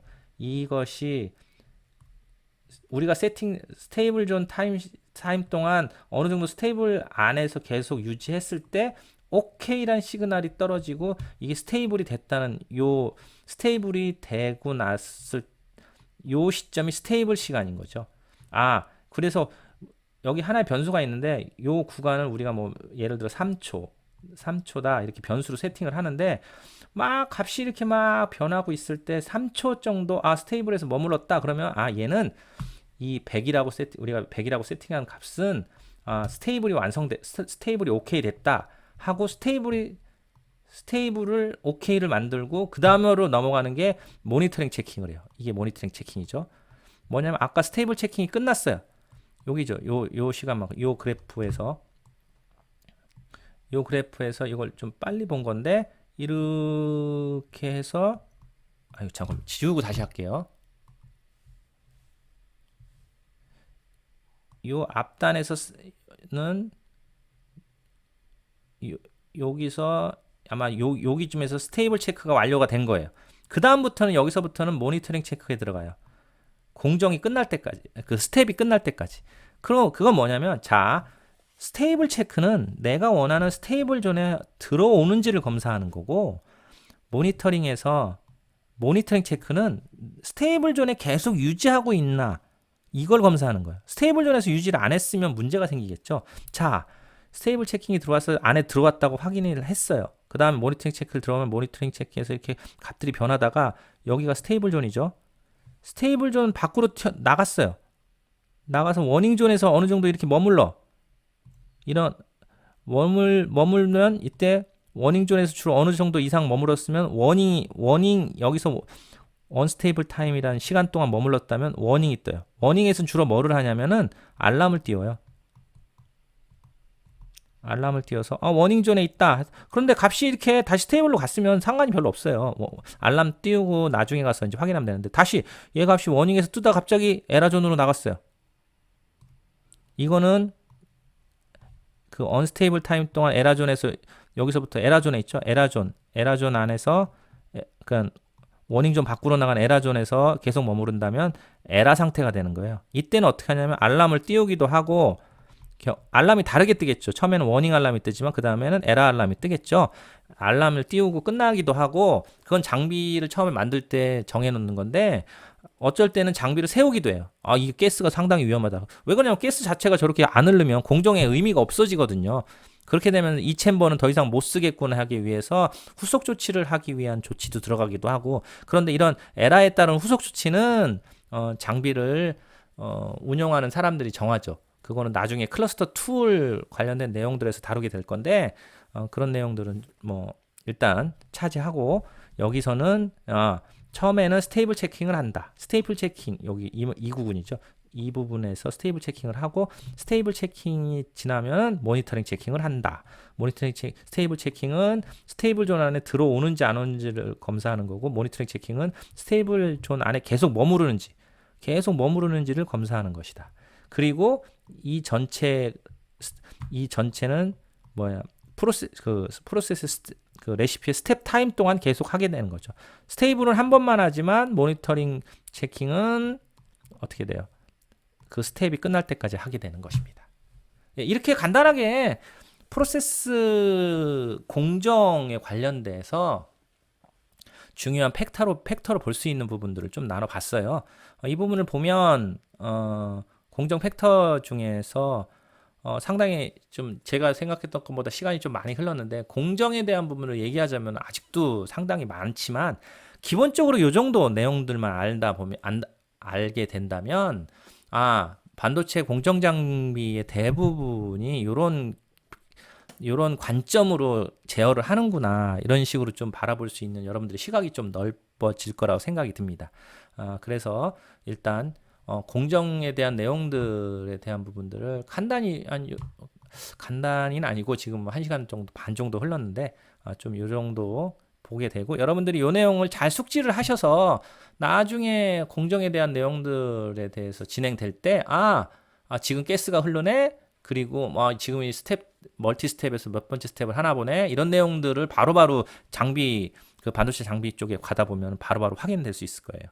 이런 내용들은 제가 장비를 우리나라 장비 회사에서도 장비를 해봤지만 해외에서도 장비를 써보고 그 장비의 프로그램도 해보고 해봤는데 거의 공통된 개념으로 다 이런 식으로 반도체 공정 제어 장비들을 제어하게 되고 공정을 하게 돼요.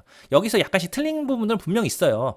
그 공정 장비에 대한 특성이 다른 어떤 중요한 그 장비만의 그런 부분도 있겠지만 지금 다룬 내용들은 일반적으로 장비를 공정의 공통적인 부분들을 다뤘기 때문에 여러분들이 꼭 숙지를 하시고 나중에 반도체 장비를 만났을 때도 공정 어떡하지? 공정이 뭐지? 했을 때 대충 이런 개념 안에서 이루어졌을 거야 하고 접근을 해야 여러분들이 이해하기 쉬울 겁니다. 일단 지금까지 공정 쪽에 관련된 부분들 그리고 지난주에 웨이퍼가 프로세스 모듈까지 들어오는 관계 그리고 오늘 웨이퍼가 들어와서 공정을 하는 부분까지도 했어요. 근데 지금 보면 웨이퍼가 들어와서 공정을 했는데 사실 그 반도체 장비에서는 웨이퍼가 빠져나오고도 똑같은 이런 방식으로 공정을 하기도 해요. 그리고 웨이퍼가 들어오기 전에 웨이퍼가 없는데도 공정을 하기도 하고 그런 부분도 있지만 그런 부분들은 웨이퍼가 있다 없다의 차이고 그럼 왜 웨이퍼가 없는데도 공정을 하냐? 공정이라고 하지만 목적이 다른 공정이 있어요. 뭐 클리닝이라든지 뭐 테스팅이라든지 컨디셔닝이라든지 여러 가지 클리닝이라든지 여러 가지가 있는데 그럴 때는 웨이퍼 없이 하기도 하고 또 더미 웨이퍼란 걸 넣어서 공정을 하기도 해요. 더미는 이제 가짜 웨이퍼 그런 것을 넣어서 이제 진짜 웨이퍼 하기 전에 해보기도 하고 하는 부분들이 있는데 그렇게 제어를 공정을 하기도 하지만 공정에 대한 기본적인 개념은 방금까지 얘기했고요. 지금 이제 할 부분은 기타 제어라고 했는데 기타 제어는 장비 운영에 있어서 기타 제어가 좀 많기는 한데 그 중에서 좀 중요한 부분만 몇 가지만 좀 뽑아봤어요. 전체 장비를 바라보는 입장에서 아까 이전까지는 웨이퍼가 한 장이 흘러서 PN까지 가서 다시 돌아오는 그 과정이었다면 그냥 그 장비를 유지 보수하는 입장에서의 또 어떤 제어들이 있는지를 좀 보려고 합니다. 기타 제어에서 보면 여러 가지 내용들이 있는데 그 중에서 그냥 너무 많은 것을 알기보다 이 정도만 알아도 충분하겠다 생각을 해서 한 4가지 정도만 이렇게 놨어요. 칠러 제어, 리크 체크, 퍼징, 사이클 퍼지 이렇게 하고 놨는데 밑에 퍼징과 사이클 퍼징은 비슷한 개념이고요. 뒤에 가보면 PPT에는 리크 체크에 대한 내용만 좀 다뤄져 있고요. 나머지는 제가 말로 설명을 해도 충분할 것 같아서 얘기를 한 거고요. 기타 제어에는 이거 말고도 많이 있습니다. 많이 있지만 그것들은 나중에 기회가 되시면 찾아보시면서 할 수 있는데 기본적으로 이런 제어들은 좀 봤으면 미리 알았으면 좋겠다 해서 적어놓은 겁니다. 칠러 제어는 간단해요. 온도 제어의 반대예요. 온도 제어는 온도가 올라가는 거죠. 칠러 제어는 온도를 낮추는 거예요. 에어컨하고 똑같다고 보시면 됩니다. 너무 온도가 올라가지 않도록 막아주는 장비가 칠러란 장비가 있어요. 얘도 온도 제어하고 별 차이가 없어요. 반대의 개념이죠. 얘도 안에서 PID 제어를 할 거예요. 뭐냐면은 온도를 30도로 유지한다? 그러면은 그 안에서 뭐 순행식이고 공냉식이 있는데 30도가 30도로 챔버 벽을 30도로 유지하고 싶으면 거기에 뭐 물이 흐르는 관을 연결하는 게 순행식이라고 하는데 만약에 그 칠러에 30도를 유지하고 싶은데 현재 온도가 읽어봤더니 50도예요. 그러면 식혀야 되죠. 그러면 차가운 물을 계속 많이 공급하는 거예요. 많이 공급하면 온도가 떨어지는 걸 기다리고. 이게 또 하나의 PID 제어라고 보시면 됩니다. PID 제어가 아까 잠깐 말씀드렸지만 개념 그리고 이론적인 거 이런 건 엄청 복잡해요. 그런데 제어적인 입장으로 가면 그냥 세팅하면 그 값이 되는지 모니터링한다. 그 값이 되도록 알아서 기계가 제어한다. 이런 식 입장으로 보시면 제어 입장에서는 좀 상당히 제어 소프트웨어라는 입장에서 소프트웨어 하는 사람 입장에서는 좀 간단한 부분이라고 할 수 있습니다. 그리고 리크 체크는 리크란 말이 어떤 샌다, 물이 샌다, 가스가 샌다 이런 걸 체킹하는 거예요. 아까 백큐움 관련된 부분에서 보면 챔버란 거 안에 펌핑을 통해서 분자들을 막 뺐죠. 빼면 당연히 챔버 안의 압력은 계속 낮아지고 압력이 올라가지 않아야 돼요. 그런데 사람이 장비를 만들다 보니 이 장비를 만들다 보면 리크란 게 있어요. 어떤 새는 구멍이 있다는 거죠.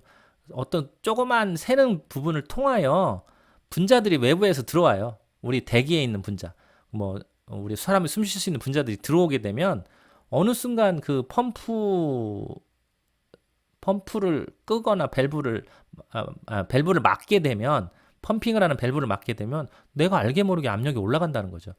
이것들을 너무 리크가 크면 압력이 급격하게 올라갈 거고 리크가 거의 작으면 압력이 아주 안 올라가거나 아주 조금 올라가겠죠. 이것들을 체킹해서 아이디어란 건 장비에 리크가 없어야 돼요. 근데 리크가 없을 수는 없어요.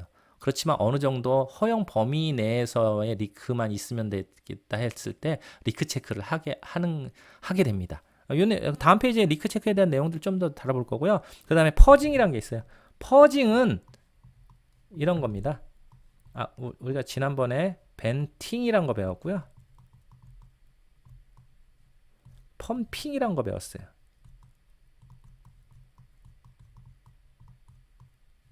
벤팅은 채우는 거, 펌핑은 빼는 거, 이거죠. 이 둘을 합친 게 퍼징이에요. 벤팅을 하면서 펌핑을 한다. 그렇다면 그림에서 잠깐 그림 볼게요. 잠깐만요.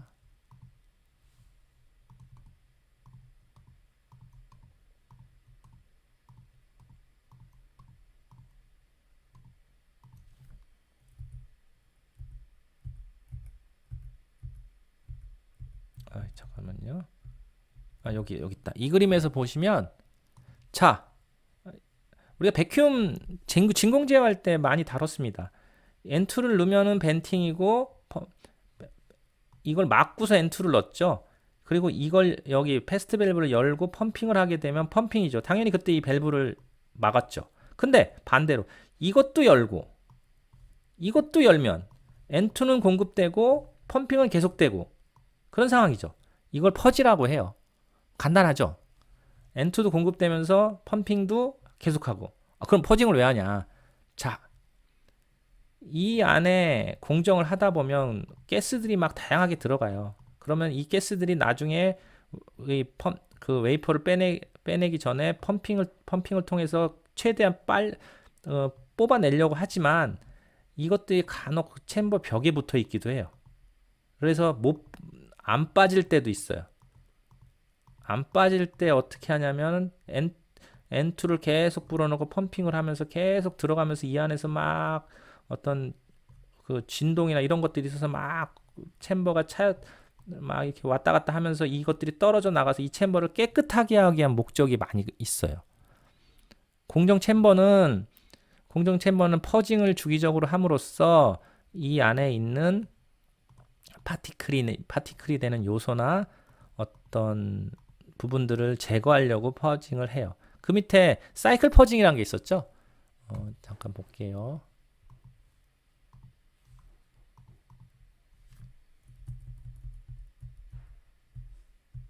여기서 보면 퍼징은 그냥 쉽게 얘기해서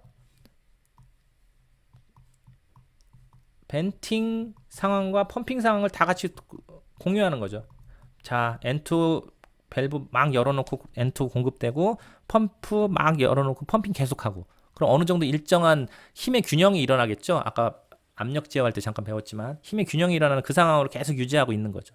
이게 퍼징이라고 하는 건데, 사이클 퍼징이라는 게 있어요. 요거는 퍼징의 한 단계 좀 발전된 개념인데, 그냥 퍼징은 간단하죠. N2도 열고 펌핑도 하고. 근데 이걸로는 정적인 모습이 좀 많아서 좀 더 동적으로 하기 위해서 하는 게 사이클 퍼징이에요. 이건 뭐냐면 뭐 사이클 퍼징을 횟수를 10회다 이렇게 세팅을 해놓고 우리가 진공 관련된 거 배웠을 때 벤팅이란 작업 쭉 벤팅을 죄송합니다.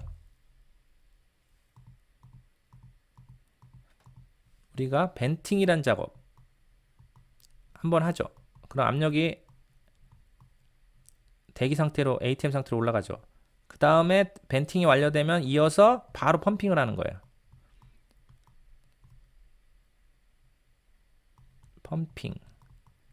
펌핑을 하게 되면 압력이 뭐 10의 마이너스 3승 정도 쭉 빠지죠. 그것을 1회라고 하면 이것을 10번 반복하는 거예요. 벤팅 했다가 다시 펌핑 했다가. 아까 퍼징은 벤팅 상황과 퍼징 상황을 같이 놓고서 밸브를 열어놓고 그 상태를 유지하는 거지만, 얘는 벤팅 해놓고 다시 펌핑 해놓고 이걸 1회에서 10회라면 10번을 반복하는 거죠.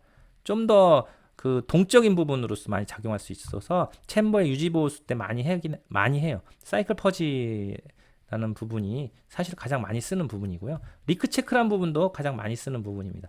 주기적으로 리크 체크를 통해서 챔버에 리크가 있는지 없는지. 왜 그러냐면 챔버를 딱 완전히 밀폐된 것으로 만들 수는 없어요. 그리고 또 챔버의 뚜껑이란 걸 열어서 유지보수를 해야 되니까.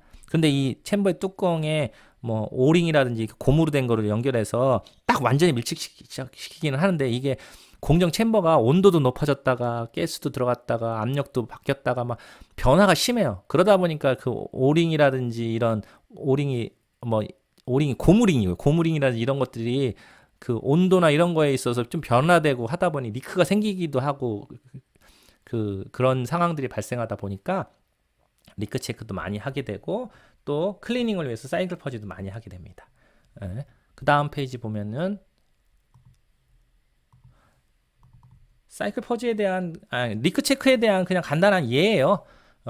여기 보면 리크 체크는 보통 이런 값을 세팅을 하고 스타트 버튼을 누르죠.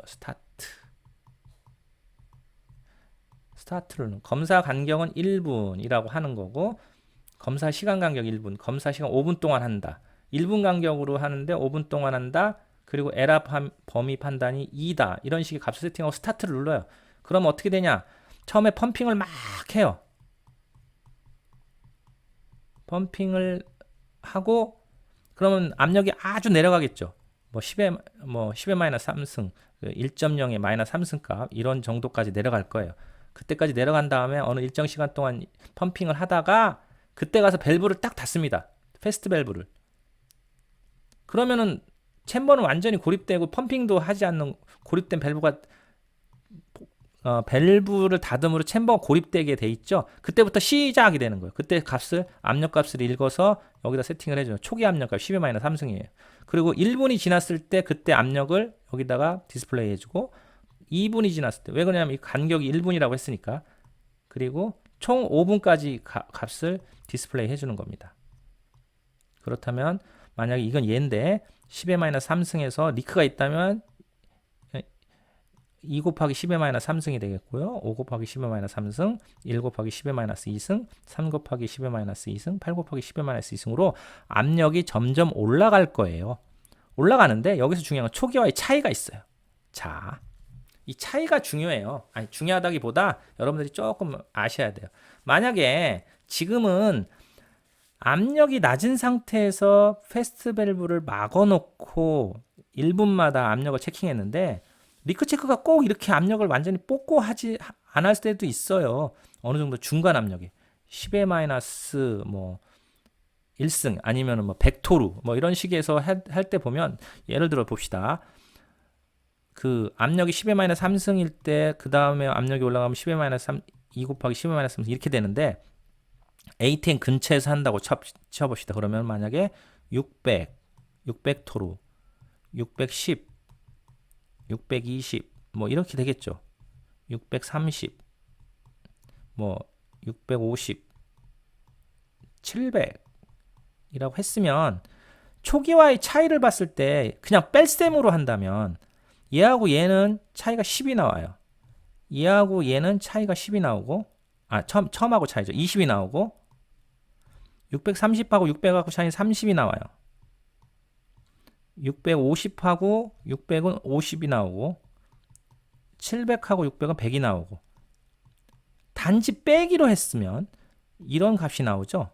그런데 지금 마이너스 3승에서 빼기를 했어요. 그럼 어떻게 돼요?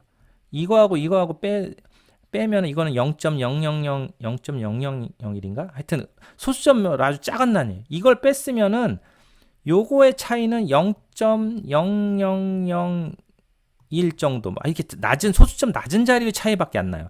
그렇다면 요 간격의 600토르와 610토르 차이, 10의 마이너스 3승과 1.0 익스포넨셜 마이너스 3승과 2.0 익스포넨셜 마이너스 3승의 차이는 어떻게 보면 비슷하다고 할 수 있지만 숫자적으로 빼기로 하면 엄청나게 큰 차이가 나와요.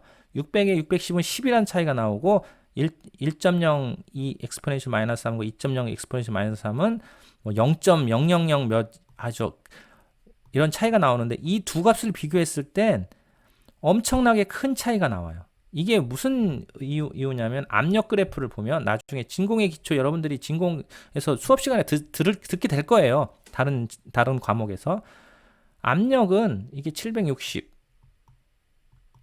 그리고 압력은 이런 식으로 내려가는 그래프를 그려요.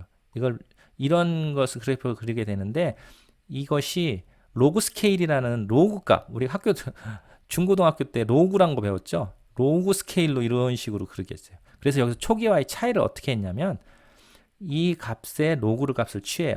이 값의 로그 값을 취한 빼기를 한 것이 이거예요. 600의 로그 값을 취하고 610의 로그 값을 취한 빼기를 한 것을 차이를 가지고 우리가 주로 차이를 디스플레이 해줘요.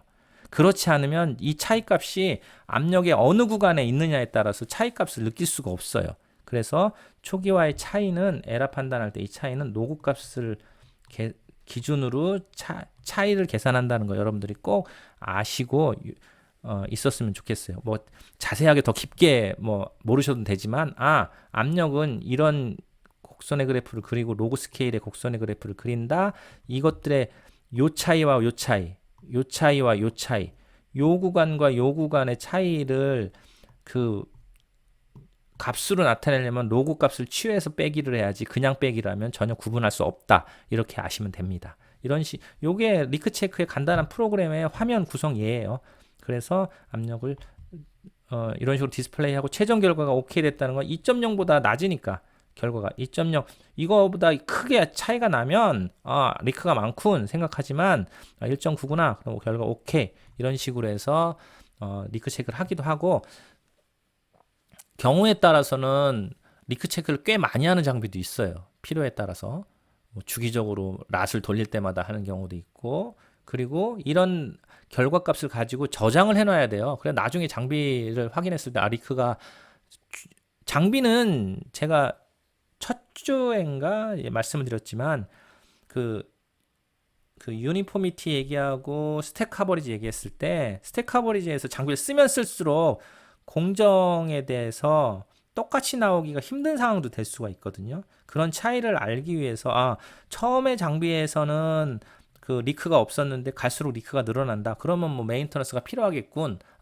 뭐 이렇게 딱 그 뭐라 그럴까 오링 아까 얘기한 고무 이런 게 노후됐나 보다 이런 메인터넌스를 주기적으로 해야 되는 그런 어떤 시그널로 볼 수 있는 그런 값들이라고 볼 수 있습니다. 그래서 이 부분들은 꼭 기억을 해 두시고 지금 기타 제어에서는 리크 체크, 사이클 퍼징 뭐 이런 부분들 뭐 칠러는 뭐 덤으로 뭐 기억하시면 아시겠지만 좀 그렇게 어려운 건 아니니까 리크 체크와 사이클 퍼징에 관련된 부분들을 좀 많이 기억해 주셨으면 좋겠습니다.